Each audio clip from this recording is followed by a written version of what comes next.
विदर्भाच्या गरम वाऱ्यांनी भाजलेल्या पठारावर वसलेलं, मातीच्या धुरकट वाटांनी जोडलेलं आणि कापसाच्या शेतांनी संपूर्ण वेढा घेतलेलं एक छोटंसं गाव, रानगाव. रानगावाची ओळखच वेगळी होती. दिवसाढवळे असो व उन्हाचे चटके मारणारी दुपार, गावावर एक अदृश्य सावली कायम लटकलेली वाटायची. वाऱ्यात काहीतरी अनामिक कुजबूज दडलेली असायची. जणू काही प्रत्येक झुळकेसोबत इतिहासातल्या काही काळ्या गोष्टी कानावर येत राहाव्यात. या गावात काळाच्या ओघात अनेक गोष्टी घडल्या होत्या. जुन्या पिढ्यांनी सांगितलेल्या असंख्य गोष्टींमध्ये एक गोष्ट मात्र सगळ्यांच्या अंगावर काटा आणायची. ती गोष्ट म्हणजे करणी. करणीबद्दल तुम्हीही ऐकलं असेल. करणी हा शब्द उच्चारला की गावातील वृद्धांच्या डोळ्यात एक अनामिक भीती चमकून जायची. गावकरी म्हणायचे, वाऱ्याची दिशा बदलते, पण करणीचा वास मात्र नुसत्या हवेला नाही बदलत. करणी म्हणजे कोणीतरी मंत्र, कोणीतरी राग आणि कुणावर तरी पाडलेला जादूचा भार. या सगळ्या भीतीचं, जुन्या वैराचं आणि काळ्या करणीचं केंद्रबिंदू म्हणजे आमचं गाव.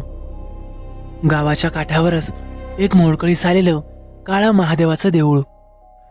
कालदर्शिकेतील प्रत्येक महिना बदलायचा, तरी त्या देवळाचा देखावा मात्र अगदी तसाच होता. फाटलेल्या दगडाच्या भिंती, वेलींची धरलेली कवडी आणि दारासमोर पडलेला शतायुषी वड. संध्याकाळ होताच या देवळाभोवतीची हवा जड व्हायची. झाडाझुडपं हलायची, पण वारा मात्र नसायचा. लोक तिकडे दिवसाची जायचे, पण रात्री मात्र तिकडे जाण्याची हिंमत फारच कमी लोकांनी दाखवली. आणि या सगळ्यांच्या मध्यभागी राहत होता तो म्हणजे सदा. अजून स्वतःच्या नावावर जमिनीचा कागद मिळालेला नाही, अजून स्वतःचं ध्येय नाही, पण मन मात्र फुलासारखा कोमल असलेला साधा, शांत आणि मेहनती मुलगा. पण त्याची कथा अजून सुरू व्हायची होती. रानगावात करणीचं अस्तित्व नवं नव्हतं. पहिल्या पावसासोबतच येथे विचित्र घटना सुरू व्हायच्या. कधी कोठारातलं धान्य काळं पडायचं, कधी गुरु अचानक वेडीवाकडी पळायची, तर कधी रात्री घरांच्या अंगणात तुटका लिंबू आणि राखेचं बंडल सापडायचं. वृद्ध लोक अशा वेळी अंगणात तुळशीचे घमेले ठेवायचे, विठ्ठलाचं नाव घ्यायचे आणि काही जण तर करणीच्या विरोधात जादूटोणा करणाऱ्या बुवांकडे जात असत. त्यांपैकी एकाचं नाव होतं महाराज अभयगिरी. शांत नजरा, खोल आवाज आणि मंत्र म्हणतानाचा त्याचा चेहरा जणू काही रात्रीचा अंधारही दडवू शकत नव्हता. रानगावात अभयगिरी महाराजांबद्दल म्हणायचे, जिथे दुःखाची सावली उभ्या क्षणी येते, तिथे या महाराजांचा दिवा आपोआपच लुकलुकतो. पण मागील 25 वर्षात मात्र करणीच्या घटना वाढतच गेल्या आणि महाराज स्वतः गावात फारसे येत नव्हते. कुणाला वाटायचं की ते जास्त वयस्कर झालेत, तर काही म्हणायचे त्यांना काहीतरी मोठं कळलंय. काही तर म्हणत की महाराजांनी करणी करणाऱ्या एखाद्या काळ्या शक्तीचा सामना केला आणि त्यानंतर ते फारसे कोणाला भेटत नाहीत. हे सर्व कथांचे नुसते धागे होते, पण या धाग्यांना मात्र आता खरी गाठ पडणार होती. सदाचं नावही साधं आणि तशीच त्याची जगण्याची दुनियाही साधीच. एक जुनी मातीची झोपडी, पाल्यापाचोळ्याने झाकलेलं छप्पर आणि दरवाजांपाशी बसलेली त्याची वृद्ध आजी शांता. सदाचं जीवन गावातील इतर मुलांसारखंच होतं. शेतात काम, बाजारातून आणलेली दानादान वस्तू आणि रात्री तेलाच्या दिव्यांच्या प्रकाशात नुसतं अंगणात बसून झोप येईपर्यंत विचार करणं. पण सदा आणि आजीवर एक सावली नेहमीच होती, घरावर असलेलं जुनं वैर. सदाचे वडील गेले तेव्हा तो लहान होता, पण आजी सांगायची की काही लोकांनी त्याच्या कुटुंबावर वाईट नजरेनं पाहिलं होतं. त्यामागचं कारण मात्र कधीच उघडपणे बोललं गेलं नव्हतं. गावात अफवा होती की सदाच्या घरावर कुणीतरी करणी केली होती आणि त्याच कारणामुळे त्याच्या घरावर दुःखाचं ओझं कमी होत नव्हतं. ही गोष्ट वर्षानुवर्ष चालली होती, पण खरी कथा अजूनही कोणालाच माहीत नव्हती. एकदा सदा शेतातून परत येत होता. सूर्य मावळतीला लागला होता आणि संध्याकाळची लालसर छटा गावाच्या धुळकट मातीवर पसरलेली. हवा एकदम शांत, पण या शांततेत काहीतरी अस्वस्थता जाणवत होती. जास्त विचार न करता सदाने घराकडे पाऊल टाकलं. तेवढ्यातच त्याच्या पायाला काहीतरी थंड ओलसर स्पर्श झाल्यासारखं वाटलं. तो वाकला आणि निरखून पाहिलं. काळ्या धाग्याने बांधलेली राखेची पुडी आणि त्यावर लिंबूवर टोचलेल्या सुया. सदाचं हृदय क्षणभर थांबल्यासारखंच झालं. त्यानं अंगणात नजर फिरवली. सर्वत्र अंधार. फक्त दूरवर काजवे चमकत होते. मात्र हवेत कुणीतरी आपल्याकडेच बघतंय अशी जाणीव त्याला स्पष्ट होत होती. सदाने त्या वस्तू उचलल्या आणि थेट आजीकडे गेला. आजीनं वस्तू बघताच दचकूनच हात मागे घेतला. अरे सदा, ही काही साधी राख नाही, ही तर करणीची राख आहे. कोणीतरी आपल्यावर पुन्हा भार टाकलाय. आजीचा आवाज कापत होता. तिचे डोळे विचित्र भीतीने भरलेले, जणू ती भूतकाळातल्या काळ्या गोष्टी पुन्हा पाहत होती.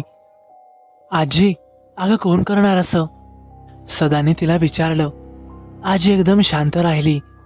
तिनं काहीही बोललं नाही, पण तिचा चेहरा मात्र सांगत होता की तिच्या मनात कुणाचं तरी नाव होतं. फक्त ते उच्चारणं तिच्यासाठीही अवघड होतं. त्याच रात्री गावात अशी अफवा पसरली. अहो, ऐकलं का? सदाच्या घरात परत काहीतरी झालं म्हणे. जुनं वैर उकरलेलं दिसतंय. करणीची खून आहे ही. गावात जितकी शांतता होती तितक्याच तीव्रतेने त्या शांततेखाली भीती उसळत होती. त्या रात्री सदाच्या घराभोवती विचित्र आवाज चालू होते. कधी झोपडीच्या छपरावर काहीतरी सरकत असल्यासारखा आवाज, तर कधी अंगणात गवत हल्ल्याचा, आणि कधी कधी तर अचानक कोणीतरी नावाने हाक मारल्यासारखी कुजबूज. सदा दचकूनच बाहेर येई, पण बाहेर फक्त मोकळं अंगण, काळोख आणि दूरवर पसरलेली पांगळी शांतता. त्या रात्री त्याला अजिबातच झोप लागली नाही. हवेतील ओलसरपणा वाढतच चालला होता आणि घरात एक अनामिक सावली जड झाल्यासारखी वावरत होती. गावातील लोक कधी कधी जुन्या लोककथा सांगायचे. करणी कधी कोणावर होते, का होते आणि कशी करतात. पण ही कथा जरा वेगळीच होती. गावात म्हणत, करणीचा भार ज्याच्यावर पडतो त्याच्या घराची पहिली खून म्हणजे घरातील दिवा स्वतःहूनच विझणं.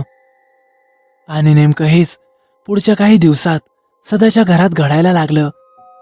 तेलाचा दिवा पेटवला की क्षणातच विझायचा.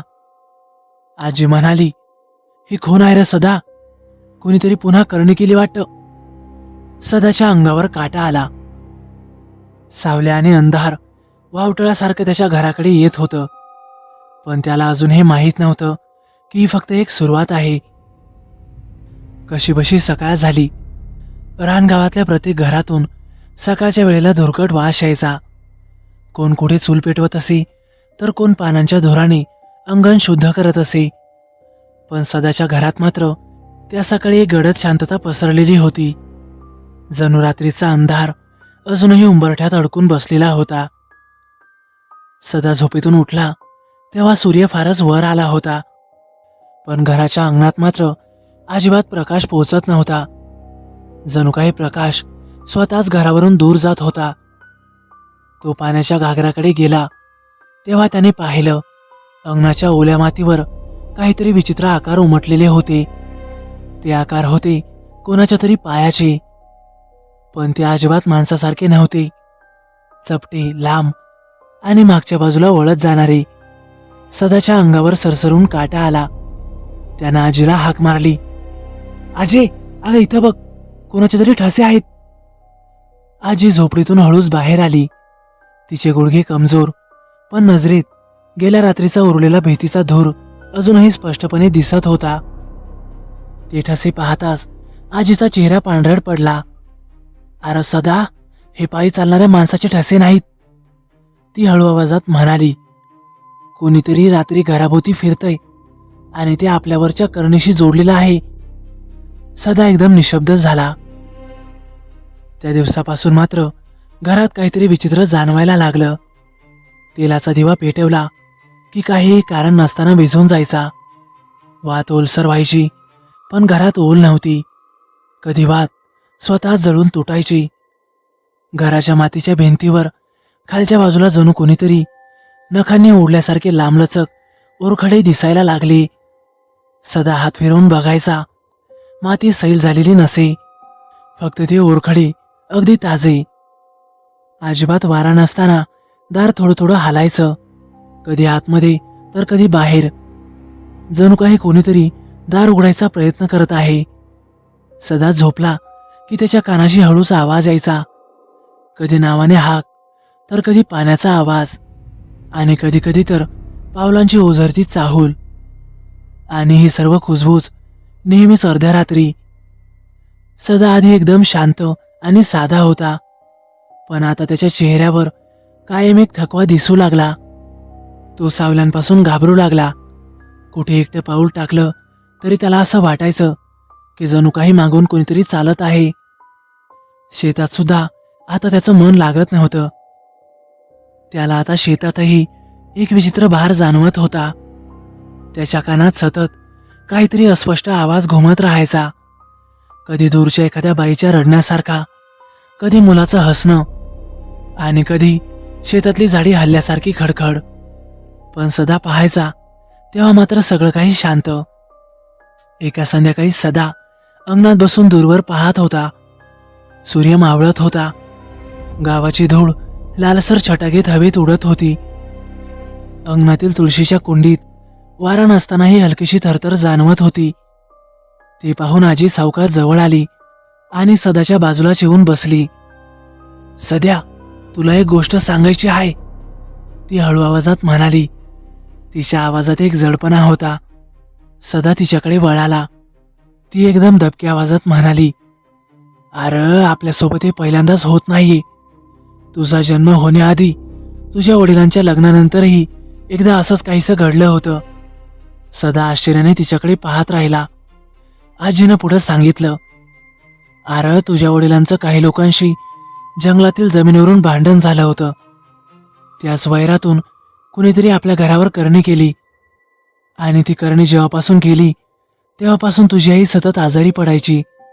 घरातले दिवे स्वतःहूनच विजायचे, आणि रात्री कोणीतरी घराभोवती फिरत असल्यासारखं ऐकू यायचं. ते सर्व ऐकून सदाचा श्वास जोरात वाढला. मग मग काय झालं आजी? त्यानं जवळ जात विचारलं. आजी पुढे म्हणाली, अरे तेव्हा एक वृद्ध महाराज आले होते, अभयगिरी. त्यांनी सांगितलं की हा काही साधा प्रकार नाही, कुणीतरी अगदी जीवावर खेळतंय. त्यांनी पूजा केली आणि काही दिवसात ते थांबलं. आजी डोळे मिटून खोल उसासा टाकत म्हणाली, अरे सदा, आता तेच परत घडते. ही करणी खूप भारी आहे. हिच्यापायीच तुझ्या मायबापांनी जीव गमावलाय. एवढं सगळं सांगून आजी घरात निघून गेली. त्या रात्रीनंतर परिस्थिती आणखीनच गडद झाली.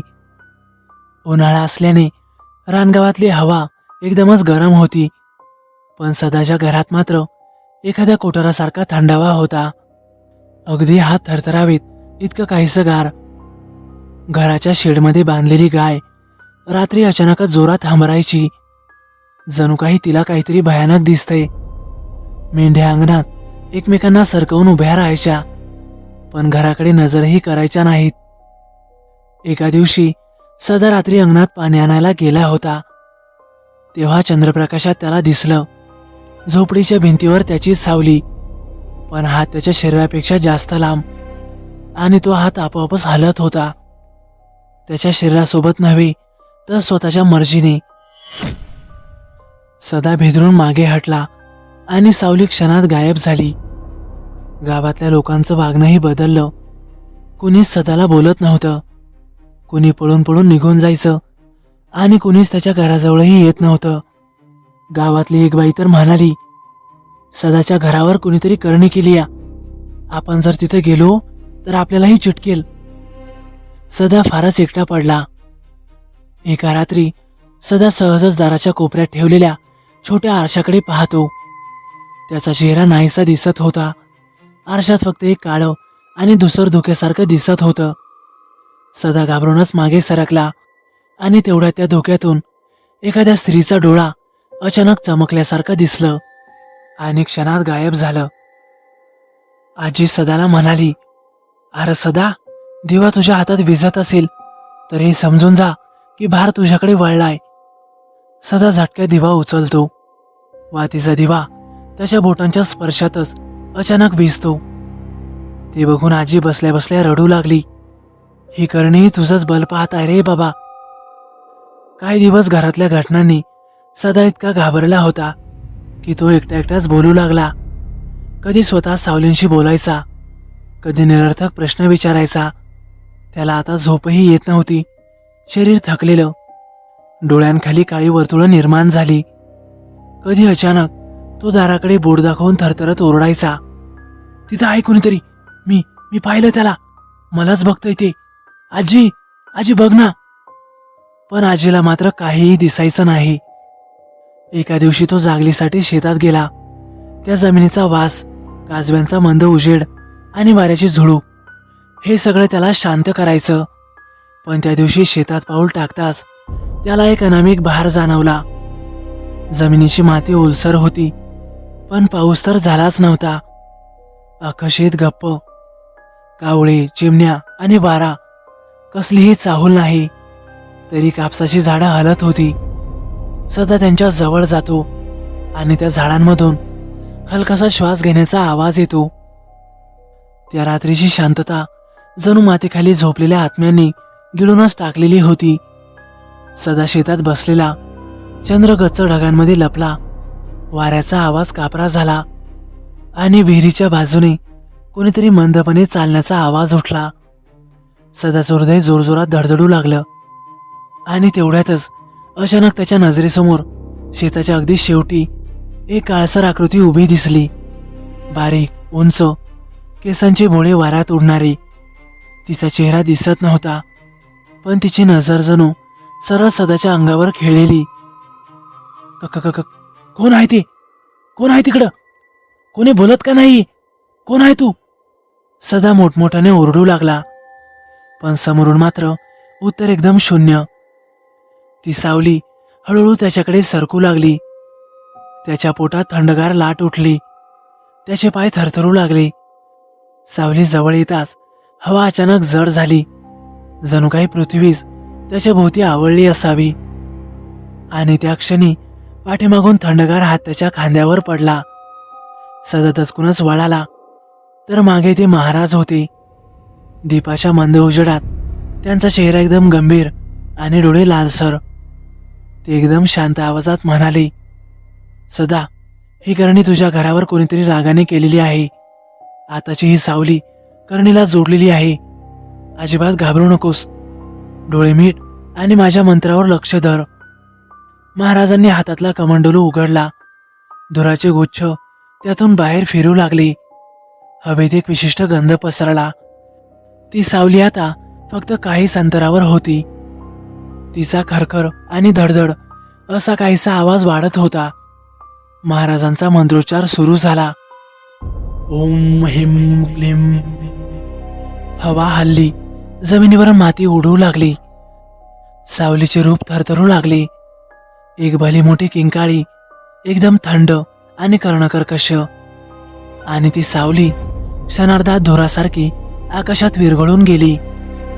सदा गुडघ्यावर कोसळला, घामाने भिजलेला. त्याचा श्वास फुलला होता. महाराज त्याच्याजवळ बसले आणि शांत स्वरात म्हणाले, अरे सदा, ही करणी जड आहे, पण आता तिचा परिणाम संपला आहे. उद्या सकाळी मी तुझ्या घरी पूजा घालेन. त्यानंतर सगळं काही पूर्ववत होईल. त्यांनी सदाला उभं केलं. वारा आता शांत झाला. ढग सरकले आणि चंद्र पुन्हा शेतावर प्रकाश टाकू लागला. सदाला तेव्हा जाणवलं, भीतीचं सावट हटलं होतं, पण त्या रात्रीची आठवण त्याच्या आयुष्यभराचा थरार बनून राहणार होती. तर मित्रांनो, कसा वाटला तुम्हाला अनुभव?